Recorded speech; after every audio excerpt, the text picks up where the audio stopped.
So, we know what Jesus says is super important, right? Well, one of the last things he said to his followers was go and make disciples of all nations. But how do we do that? Well, tip number one, walk alongside them. For someone who has no idea how to follow Jesus, they need to see how it's done. Paul said in 1 Corinthians 11 verse 1, follow my example as I follow the example of Christ.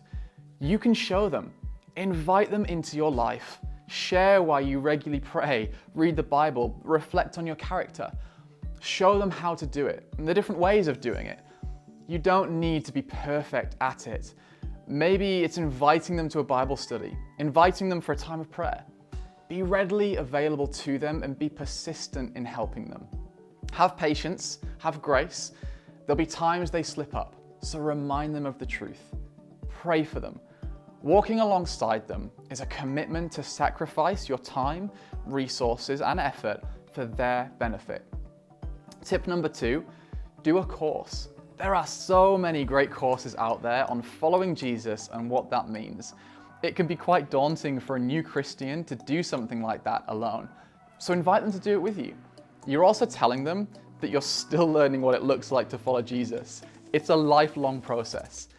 It helps them to see that they're not alone in this new beginning. Courses also cover things we might forget to cover and might explain something in a way that we just don't know how.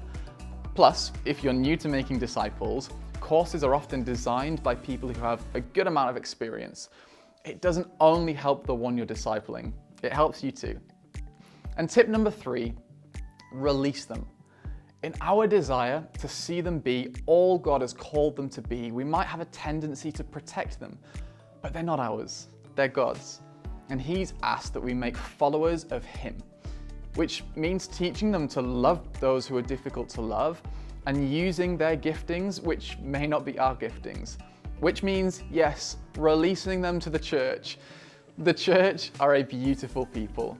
Some learning to follow Jesus, some saying they do but don't, and others not sure where they're at. It can be scary letting someone into that mix, but we trust God.